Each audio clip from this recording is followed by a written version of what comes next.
Coming up this hour, Health Committee of Parliament meets leadership of striking Ghana Registered Nurses and Midwives Association as industrial action continues to hamper healthcare delivery.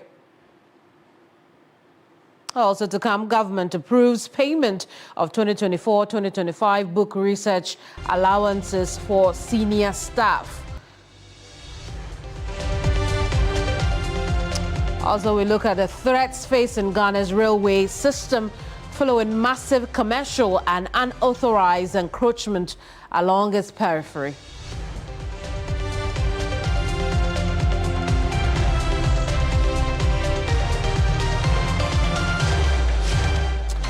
Those are the top stories, and this is News Central. I'm Kameni Amano. The news starts now.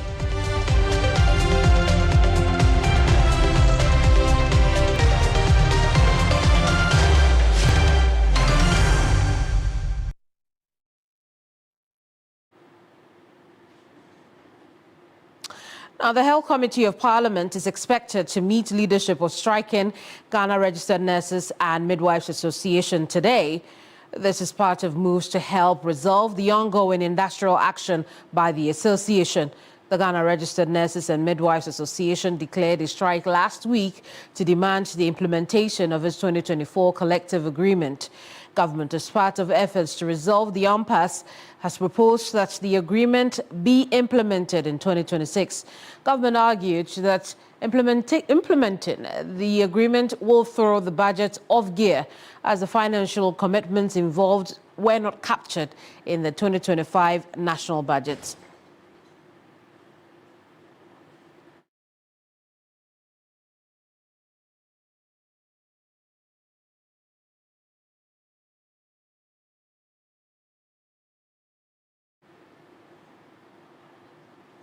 Meanwhile, the strike continues to bite hard at the Kumasi South Hospital in the Ashanti region. Our reporter William Evans Income described the situation as dire. Let's watch the following report and engage William subsequently. The Kumasi South Hospital, about 80% of delivery here, I'm talking about healthcare delivery here, is done by these nurses. And this is one of the most critical units in the hospital. That's the Mali and Baby unit. There are only three. One here, one at Confanaji Teaching Hospital, and Menshia Government Hospital. And this is where babies are nurtured clinically, especially those that you will call premature. They are nurtured here just so they will have their life. And if you come here, there's only the doctor who is working. Ordinarily, you're supposed to have a nurse working on this particular baby. As much as we are able to do the work that nurses do, but we are not, our number is not as much as the nurses' number. So it's very difficult for us to continue taking care of very sick babies on admission in the absence of our nurses.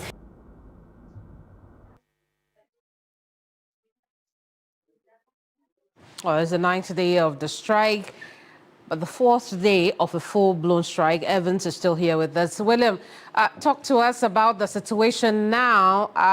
We saw the situation in Kumasi South Hospital, but, you know, there are other facilities. What are you picking up from those facilities?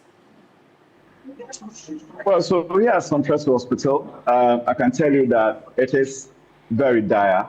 As you can see, the OPD looks almost deserted. Not that patients are not coming, they come, but they are told that the nurses are not here working, and they are giving about 80% contribution when it comes to health delivery, talking about their role here.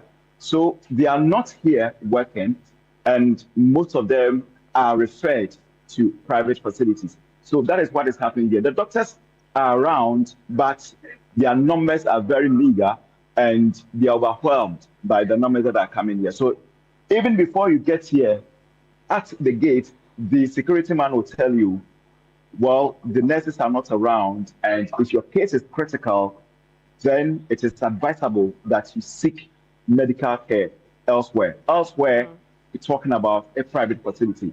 But let's listen to the medical superintendent of the St. Joseph Hospital, Dr. Ejakufuku, as he explains how dire the situation is. Security at the gate will often tell them they are not around. So most of them do not even come in.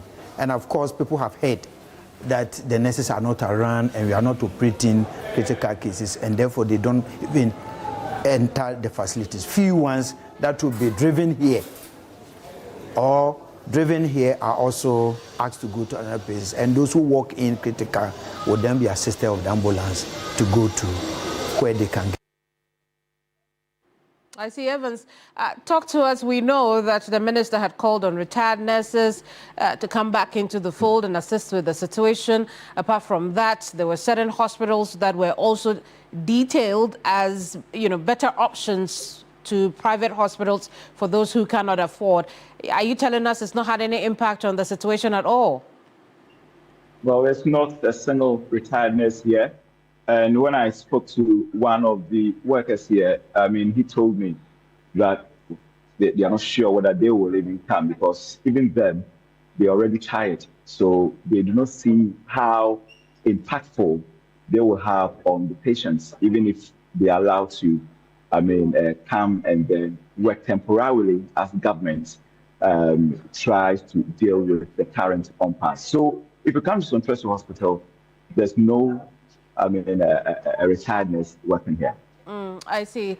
Evans, we'll leave it here. Thank you so much for talking to us. William Evans Inkum is our Ashanti region correspondent. We'll now head to the Bono East region, where our correspondent is reporting that private hospitals across the region are experiencing a significant surge in OPD numbers as the ongoing nationwide strike continues to bite hard. Let's bring in now Belinda Tete, who is our correspondent in that area. Belinda, good afternoon to you. You talk about a surge in private hospitals. Explain that to us. Right. Good afternoon. And if I'm talking about the surge, I'm talking about a rise in OPD numbers. So when you look at the Tichman enclave, we have the Tichman North and the Tichman South.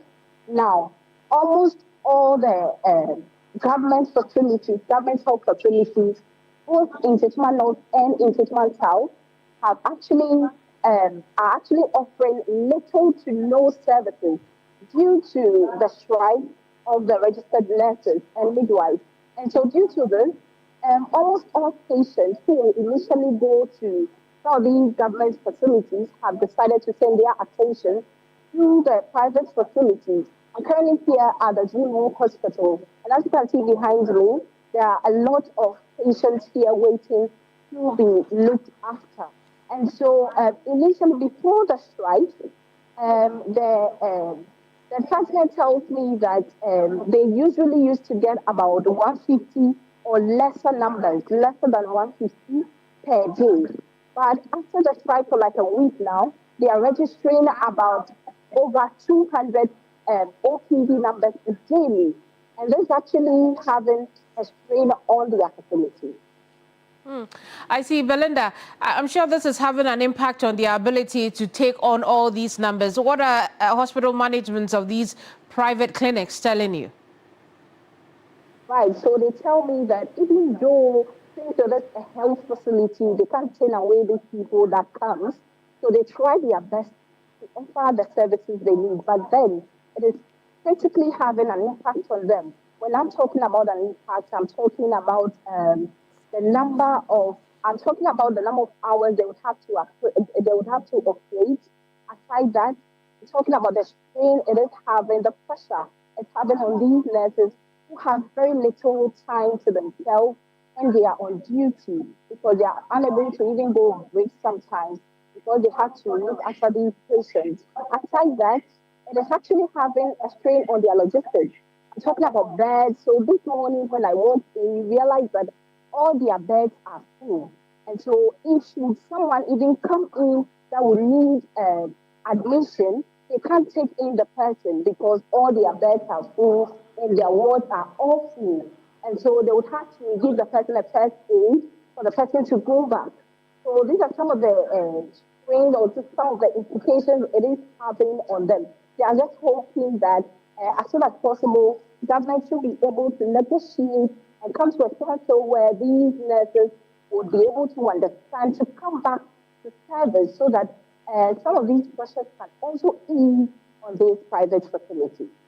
Belinda, thank you so much for the report. And Belinda Tete reports from the Bono East region. Let's have a quick chat on the back of this. Reverend Richard Anandonko is Public Relations Officer for the Professional Association of Psychiatric Nurses Ghana. Now, this group met the Health Minister only yesterday. They are not on strike. Reverend, good afternoon to you. We still hear how patients are reeling because of the strike of the members of the Ghana Registered Nurses and Midwives Association. You, on the other hand, are still at work. You had the opportunity to meet the minister yesterday. Are we seeing an end to this anytime soon? Right, thank you, Kamini, and my regards to your cherished viewers. Yes, the Professional Association of Psychiatric Nurses Ghana, the Union of Professional Nurses and Midwives Ghana, the Ghana Registered Midwives Association, and the National Association of Registered Midwives Ghana, the leadership of these 4 unions were at the Health Minister's office yesterday.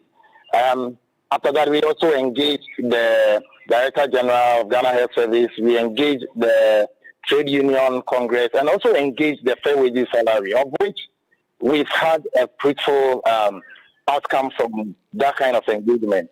But before then, I will take the opportunity to make some clarifications. I think Nanaya Jantua was on your show this morning, on your station this morning, and she made a statement that the Professional Association of Psychiatric Nurses Ghana, we took the matter to court, yes, but now we are against the implementation. No, we are not against the implementation. We are against the strike, and we are against the process of which the whole thing is going. So we are actually in for the implementation of the COS as signed, and we are not against it.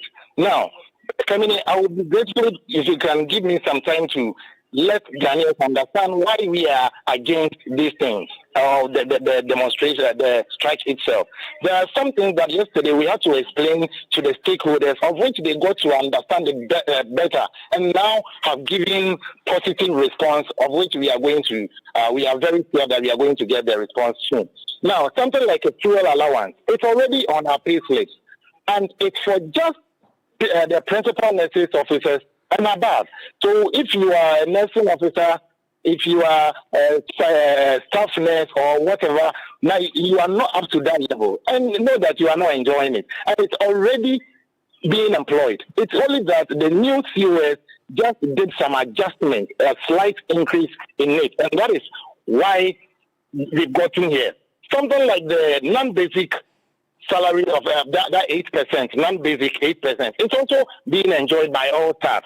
So we don't know why this graph around it. Something like the rural incentives. It's also for people who are in the rural settings, and that one will absolutely, Reverend. So let's come back to the issue at hand. Your group and a few others met with the health minister only yesterday. Now, talk to us about what that meeting achieved in getting your demands. So in that meeting, we had to explain to the minister that yes, most of the things are already in the system. They are already implemented. So we only need the slight increase or the adjustment that has been added as compared to the kind of information out there that everything is going to be something that has to be implemented afresh. No, it's not like that. So the health minister now has a better understanding of the whole process and has assured that, yes, if that is it, then it's not anything that has to delay as it has got into. So he has assured that soon and very soon he's going to engage the finance minister and all other stakeholders. That is how come we have to engage the fair wages and other stakeholders as well. So we are very of the conviction that we are of the conviction that very soon the health minister will come out and we will end this matter once and for all. I see. And how are your members responding to this? It's not easy. Yes, they are putting pressure on us to join the strike. As initially, when the health minister came out that they were going to employ the retired nurses. But now, having explained these things to them, and having made them understand that this is how the whole thing is. They are now calm and they are waiting for a fruitful outcome from our engagement within the shortest possible time that we are also looking at. So that is how far our members are coping with the issue. But we are still at work. Reverend, we'll leave it here. Thank you so much for talking to us. Reverend Richard Donko is PRO for the Psychiatric Nurses Association. Let's continue to check the pulse of the nation as members of the GRNMA are on strike. Now to the Bono region, where Claude Kumi Ebisa, our correspondent on the ground, reports that the strike is indeed biting hard on day 9. Claude is joining us now with a bit more from Fiapre in Sunyane.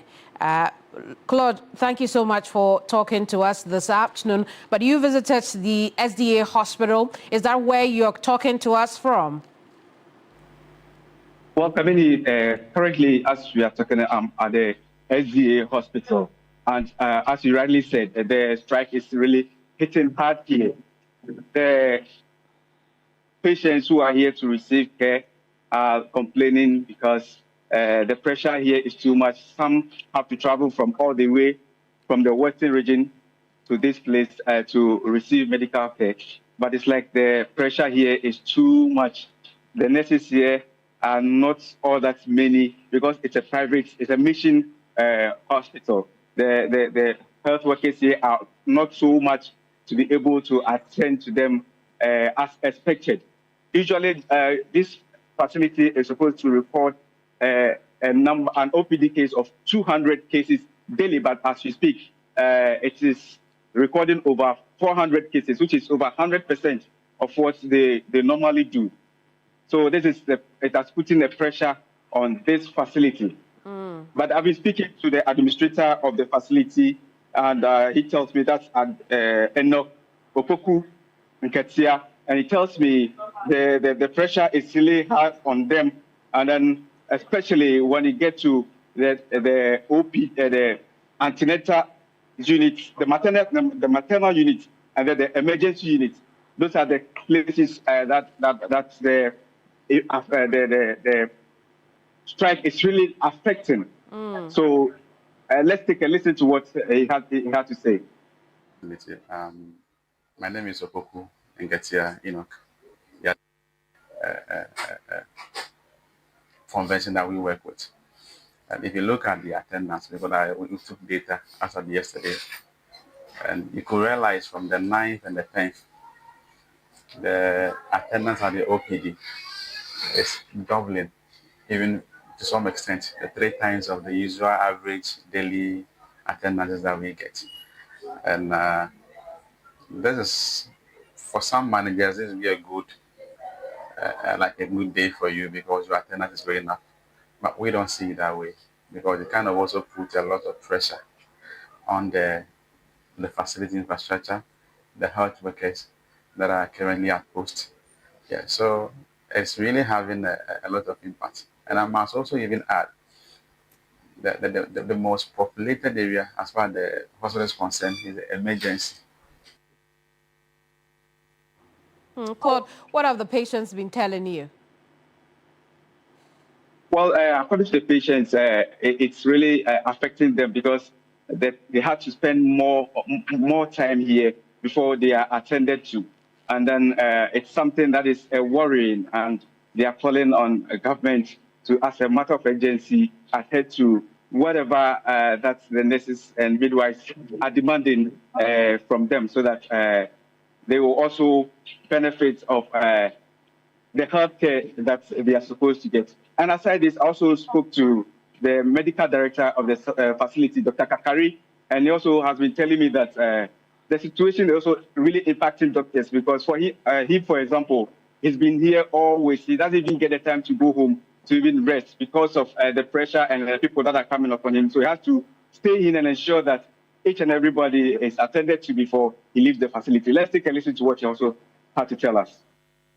Okay, our OPD attendance, the numbers have gone up. Our wards are full, and we have to cancel our elective cases for emergencies so that we can just take care of the emergencies that are coming. And almost every night we have 3, 4, 5 emergencies that need surgeries. And normally we run a 24-hour OPD. And most of the time, the nights, it's not very busy, but ever since the strike started, it has always been busy. Essentially, that's the effect. Okay, so you yourself, how is it affecting you? I have been coming to work every day since the strike started. And I always have to make sure that everything's fine before I can go. It's when things calm down that I can go. Claude Kumi Ebisa is a Bono region correspondent, and we just heard from the medical director of the SDA hospital, where the numbers have increased and the doctors are doing their best with the situation at hand. Let's come back to the capital city, Accra, where the Ghana Health Service is urging individuals who experience any symptoms of Mpox to report to the nearest health facility without delay. Ghana has now recorded some 85 cases of the viral disease. The Director of Public Health at the Ghana Health Service, Franklin Isiedu Bekoin, spoke earlier on New Day. Let me say, as of yesterday, we had 85 confirmed cases. And with a case on admission. So that is the situation. But I need to put in the context that it's not just about the numbers increasing, which is the concern. We are looking at a few pointers. The issue is that is there a delay in reporting of cases? So that's one pointer. 2, what is the severity of cases as they report? 3, is there a death? So these are pointers that we need to look at. You see, what is happening is that, Mpox, I would say, is common, it's also uncommon. Because you can have people who have rashes, but they will perceive it as chickenpox. So what is happening is that there were a number of people who had rashes, and they didn't think it was anything serious. Until it became severe, they had to be admitted. So we realized that a number of people have been exposed to the virus at the point in time. So as you have such a situation, then you tend to have a number of them reporting. Now that we declared an outbreak. So what we are seeing is that now, because of the increased awareness of the disease, people who hitherto would have thought it's a chickenpox will now come and report. So for us, as a service, we are looking at the duration of report. It's a concern. If you are coming early, it means that our message is quite right. It is not, I would say, a full-blown kind of outbreak, just that there are pockets which we classify as hotspots. Let's focus on education now, but also from the Labour front. Government has approved the payment of book and research allowances for senior members of public universities and colleges of education for the 2024-2025 academic year. In a letter cited by 3 News, which gives approval for the payment, it specifies that senior members of public tertiary institutions and the Colleges of Education Teachers Association of Ghana are eligible for the payment. On Monday, June 9th, 3 major teacher unions in Ghana's higher education sector, the University Teachers Association of Ghana, the Technical University Teachers Association of Ghana, and the Colleges of Education Teachers Association of Ghana, decided to go on strike if government does not pay exchange rate differentials as well as book and research allowances. Let's recall Professor Ilyasu Mumuni, who is UTAG National Secretary. Remember, we spoke to them the first time that a threat was made. Now, the reason for the threat has been resolved. So let's find out from him if this changes anything at all. Prof, it's your question to answer. Thank you, and good afternoon to our cherished viewers and listeners. Yes, so significantly after our presser, a lot has happened. We've engaged government through the finance ministry, and the exchange rate release has been done. Subsequently, GTEC has communicated to the universities, and they would have started the auditing process validation to allow for payment immediately. So in that regard, yesterday we met with the National Labour Commission because as part of the issue, the release we had, it was more or less a formal notice as well, for which we engaged them to let them know that indeed we've had these issues resolved, and as such, there wouldn't be any execution of the threat we issued. I see. So we can say you're happy now?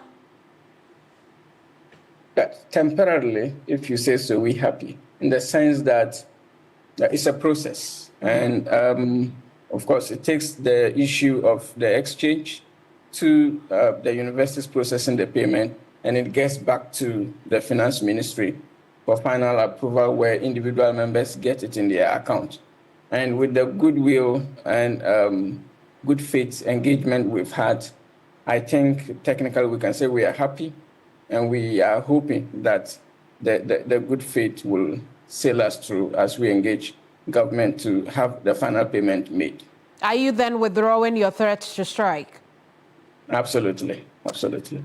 Professor Ilyasu, thank you so much for talking to us. Professor Ilyasu Mumuni there, he's secretary for UTAG. Now, the National Communications Authority, it has directed several defaulting FM broadcasting stations across the country to immediately suspend operations due to persistent violations of broadcasting regulations. The directive follows an order from the Minister for Communications, Digital Technology and Innovation, instructing the NCA to enforce sanctions on stations found non-compliant during a recent sector-wide audit. Now, the infractions, according to the NCA, violate key provisions of the Electronic Communication Act 775 and the Electronic Communications Regulations LI 1991. In the first phase of enforcement, the NCA identified 62 FM stations with varying regulatory breaches. The affected stations have been ordered to halt broadcasting until all regulatory issues are resolved and proper authorizations obtained. While emphasizing the crucial role of radio broadcasting in national development, the NCA warned that continued non-compliance could lead to severe penalties, including the revocation of broadcasting rights.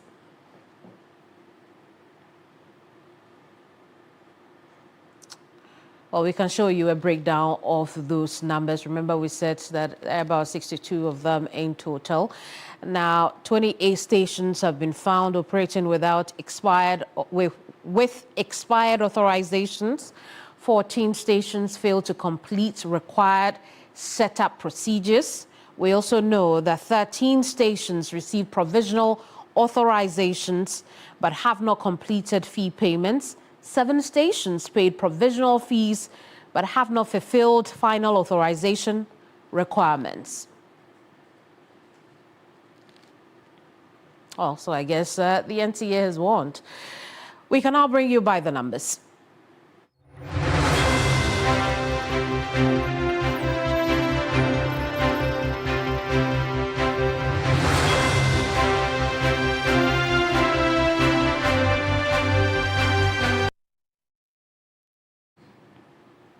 And today our focus is on gold for oil because the policy is no more. What was once touted as one of the best economic policies, including since Ghana's independence, has now resulted in loss of over 2 billion cedis. Today on By the Numbers, we take a closer look at the now infamous gold for oil policy and why it failed. But before we dive into the details, let's hear from former Vice President Dr. Mahamudu Bawumia, then head of the economic management team, on why he believes the policy was timely.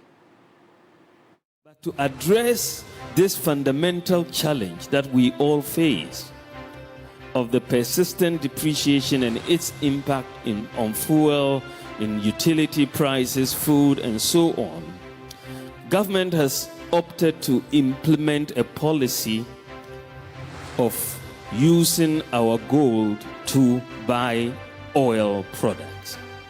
That is something new, and it is the barter of sustainably mined gold for oil.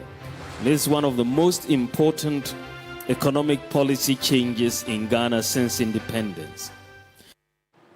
Well, the questions we'll be trying to answer now: where did things go wrong? as the policy achieved less than 30% of its intended objectives. What did we do wrong?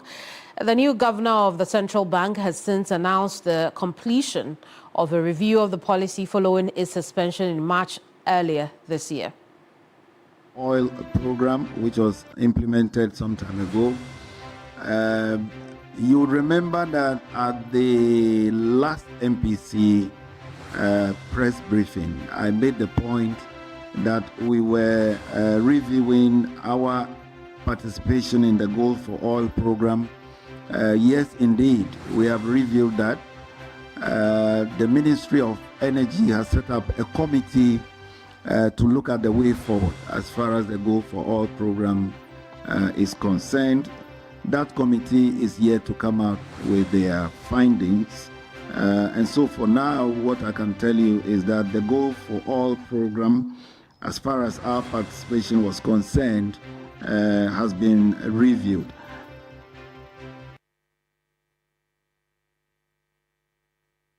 We look forward to those recommendations. In the meantime, what are the numbers telling us? And that's what we're going to do at this time. We'll start off with a quick timeline of what we know concerning the Gold for Oil program, which is no longer in existence, began in December of 2022. It was launched as an emergency response to fuel and forex crises, with domestic fuel prices at record high. So that the question we'll be trying to answer now is whether or not we were able to deal with the fuel and forex crises at the time it was introduced in 2022.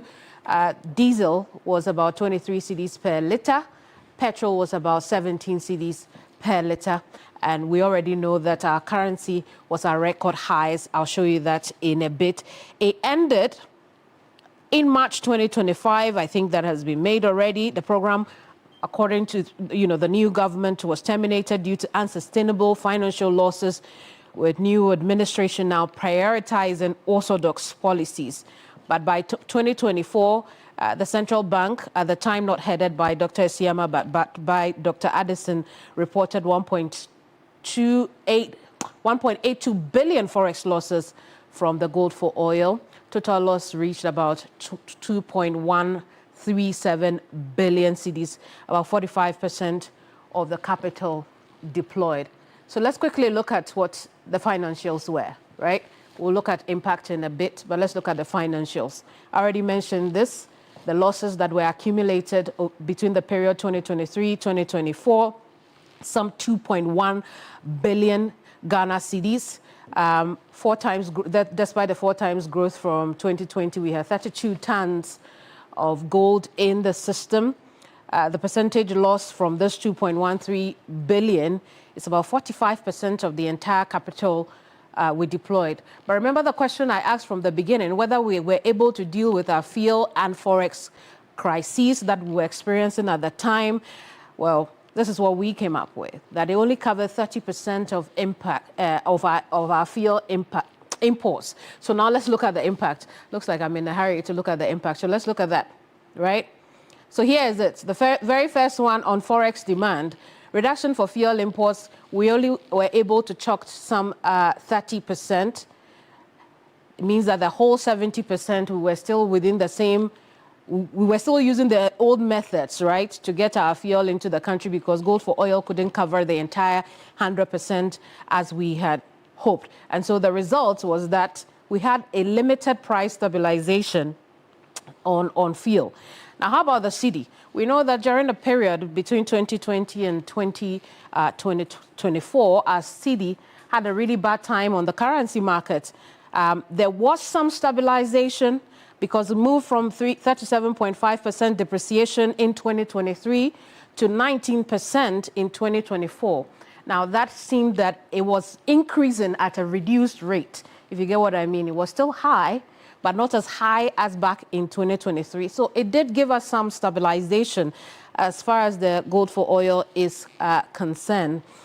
But was the program effective, right? Our gold reserves growth moved from 8.7 tons to 32 tons.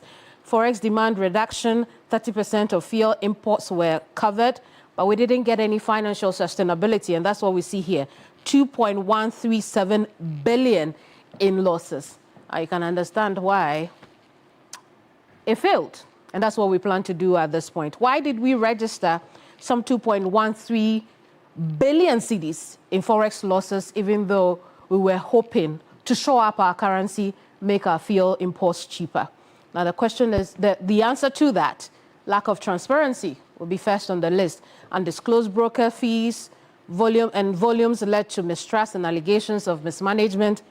Remember what unfavorable speculation does to any forex-related matter.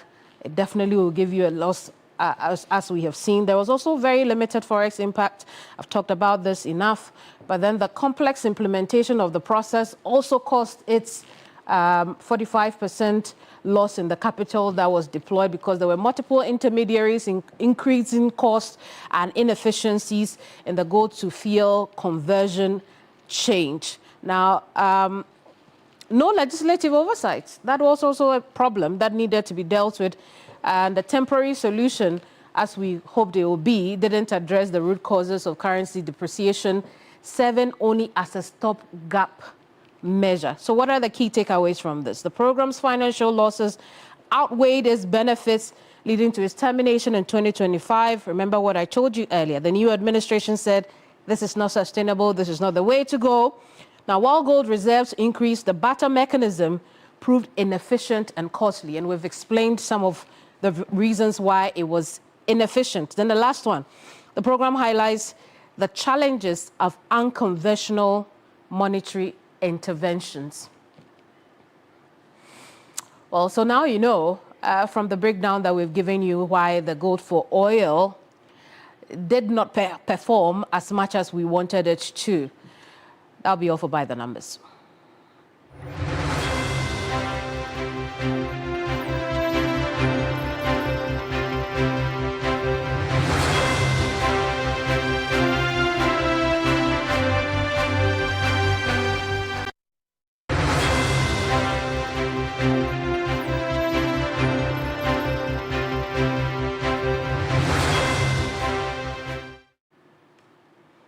Well, it's still News Central here on TV3. We'll take a very quick break, but there's a reason you should return with us because there's some breaking news coming in. I'll share that when I come back. Don't go away.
Well, we can now bring you that breaking news because this moment we know that the presidency has responded to that petition from investigative journalist Manasseh Azuri Awene regarding the discontinuation of the contracts between the YEA, Youth Employment Agency, and Zoomlion. This afternoon, the president has written back to the journalists indicating an interest to review the mode of contracting for the YEA. But the journalist is here with us. Before we speak to Manasseh, let me share with you a few things we are learning from that letter to Manasseh.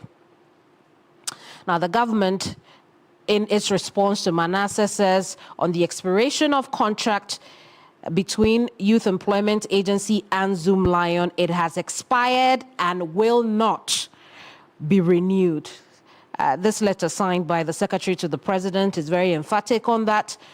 On point 2, it also says it will audit all payments and claims made to Zoomlion after the contract's expiration. No further payments will be authorized without proper verification, and any unauthorized payments will be recovered. It also goes on to say, Cabinet has directed that future sanitation contracts be subjected to a competitive procurement process rather than one national contract. There should be regional or district-based tenders for private firms. Now, this could reduce costs through competitive pricing and stimulate innovation as companies compete on service quality to secure contracts. A cabinet subcommittee will develop the modalities for implementing this. The government also goes on to say in that letter that it will look into sweeper fees and increase those fees to a more livable income. And on fumigation contracts, this letter states that contracts that have not been performed satisfactorily will be reviewed and, where appropriate, terminated in accordance with their terms and upon the advice of the Attorney General. So that's the response to journalist Manasseh Azuri Awene, who wrote to the president to discontinue the expired contracts between the Youth Employment Agency and Zoomlion Ghana Limited. Let's have a quick chat with Manasseh, who's joining us via Zoom. Manasseh, it must be a good afternoon hearing back from the president and nearly responding to many of the concerns that you have raised. Well, Kemini, only a few afternoons in my life could be better than this very one. And this has been 12 years of consistent and persistent advocacy, and also putting out investigative reports and evidence of how bad this deal was and wasn't helping the country in the sanitation sector, and also the way we use our resources. And I can be thankful enough to His Excellency President John Dramani Mahama for this bold step. Manasseh, I also noticed some of the bullet points, so to speak, the key things that the presidency tackles in the letter. For instance, we can talk about the livable income for people who sweep. That is good news, isn't it? Yes, it is. One thing that has never left my mind was when I first did this story, I spoke to a 49-year-old widow who said she was doing this to take care of her 3 children. And anytime I have seen these people being exploited, that woman's interview always comes to mind. It is very unconscionable that human beings with brains would sit down and say that someone would work for a month, they don't have health insurance, they don't have transportation, they don't have any form of benefit. And at the end of the month, they go home with only 250 cedis. And some have tried to argue that, well, they don't work for all the 8 hours of the day. But we know how sweepers and cleaners work. The sweepers or cleaners at TV3 don't come and work throughout the day. They come in the morning, work, and then we go home, they come back to clean. That's how cleaners work across the world. So even if you claim that what they do merits 250 cedis, why do you pay someone 600 cedis to manage a 250 cedis worth of work? And that ill motivation has affected how they go out to work, and so many of them have stopped, but you have this company being paid for 45,000 people, and it makes about 27 million Ghana cedis a month. That's Zoomlion from this deal, whilst those working don't receive anything. So I'm very, very happy that going forward, the government is going to pay these people more. We are human beings, our brothers, sisters, mothers, and fathers. And it is only fair that they are paid well. Manasseh, outside of cancelling or discontinuing the contracts with Zoomlion, the presidency also looks to perform some audits in payments and claims, as well as in the fumigation contracts. How crucial are these steps? They are, and these are issues I included in my petition. It wasn't only to discontinue the contract and increase the wages of the sweepers, but over the years, if you went to the YEA and then asked them to give you a list of the people on the ground sweeping, they wouldn't be able to say it. Even when YEA conducted its own research and went to the ground to do a head count, they got about 38,000 people on the ground. Even that, they said people were even included without they giving them appointment letters. But Zoomlion bills the government for 45,000, and the government has been paying, even though it could not and can still not say that this is the number on the ground which the company brings. So this is crucial to save us some money. And also with this fumigation, if you went to every assembly today and asked them whether they feel any impact of the fumigation, they'll tell you no. But there have been 3 separate fumigation contracts awarded to Zoomlion and its companies running concurrently, and then they pay them from the District Assembly's Common Fund, from the Ghana the National Health Insurance Levy. When hospitals were struggling for money, it emerged that the government had paid over 184 million cedis to Zoomlion for fumigation, which is not done. Hundreds of millions of cedis are paid yearly, also from the local government's ministry. So if we want to put all of this together, you would realize that this is a company which has been fleecing the state, of course, with the connivance of very unconscionable persons that we elect to serve as leaders. And I'm happy that after 12 years of advocacy, we have a president that is listening and is prepared to act. And we shouldn't just end here. We should all try to see that what they have announced, they will do it, so that Ghana will save some money, and then our society and the country will also be clean. Indeed, when Manasseh, on point 3, we know that a cabinet subcommittee will develop modalities for implementing competitive procurement. I mean, that's something we spoke about in our last conversation, that this should be opened up so that it's much more competitive. But as they decide on modalities, having learned so much from how this is operated, what are the pitfalls they should be avoided? They should avoid giving it back to the same company, because when I did my investigation in 2017, Zoomlion had 25 separate companies for environment alone or sanitation alone.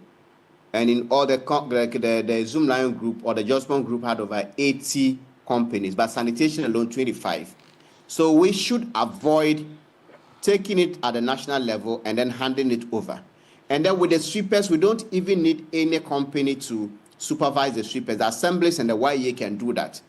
So no matter how this goes, even if they open it up, if this contract was to be given to someone else other than Zoomlion, I would still have protested, because we don't need a third party to come and supervise people to sweep in my district, Bongo district, or where I grew up, Kitekrachi, when we have people on the payroll of the state working at the sanitation department of the assemblies, they can do that.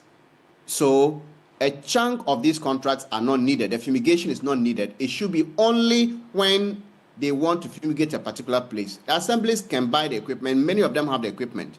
They can send their people to do that. So the very few that are left will be the one to lift the waste from the communal container sites to the final disposal site. Very well. This is what I think they should. But even with that, it shouldn't be only one company.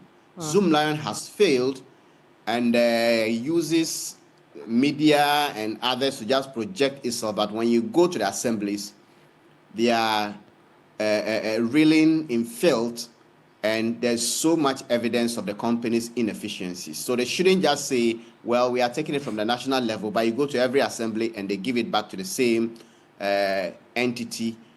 It is still not going to work. And then we should, in the coming days, weeks, months, and years, still police the system to ensure that the right thing is done. Very well, Manasseh, we'll leave it here. Thank you so much for talking to us.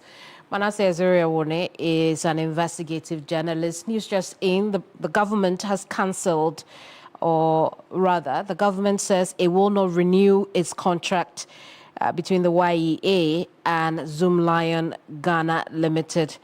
On the contrary, it has outlined a number of things it will do, including auditing payments and claims to Zoomlion, auditing fumigation contracts that have been given out already, possibly increasing sweeper fees to livable income, and conduct competitive procurement process at the national, regional, and district level for private firms. And we've just been talking to the journalist who petitioned the president on that, giving his views on some pitfalls that need to be avoided to ensure that the mistakes of the past, as he has outlined, will not be repeated.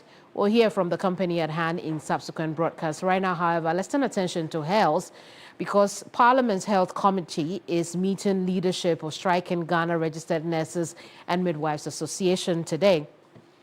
This is part of moves to help resolve the ongoing industrial action by the association.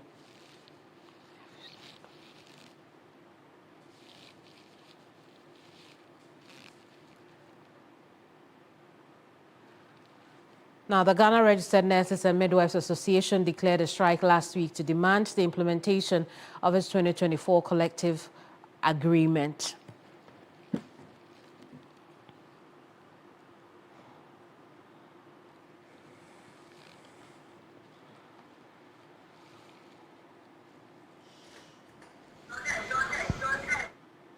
Well, now, that'll be all for now. Thank you so much for your company. News Central returns tomorrow with another edition.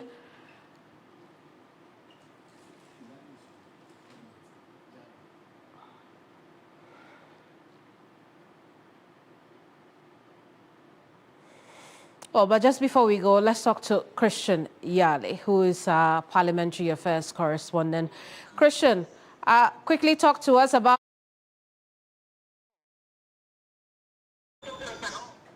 Exactly, Kamini. As of now, I can confirm to you that for over 2 hours, the meeting has been in session between the Committee on Health as well as the leadership of the Ghana Registered Nurses and Midwives Association. We also do understand that there are officials from the Fair Wages and Salaries Commission who are in attendance to this meeting. The initial arrangement was to allow the media to cover it, but we're later told to excuse them so that they host this meeting behind closed door, after which the committee would fashion out modalities or framework for addressing the concerns by the nurses. These frameworks will be discussed in conclave before Parliament or the plenary would sit at 2 p.m. But we also understand that even earlier Tuesday, the ranking member on the head committee, Dr. Ayu Afriye, had wanted to, make an urgent statement on the issue, which led to a sort of chaos in the chamber. And so we are looking forward to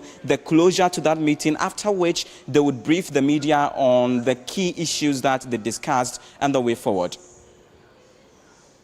And thank you so much for talking to us. Christian Iyale is our Parliamentary Affairs correspondent today. We can now take our leave of you. Join us same time tomorrow for another edition of News Central. Next year is the afternoon show. I'm Kemini Amano. Bye-bye.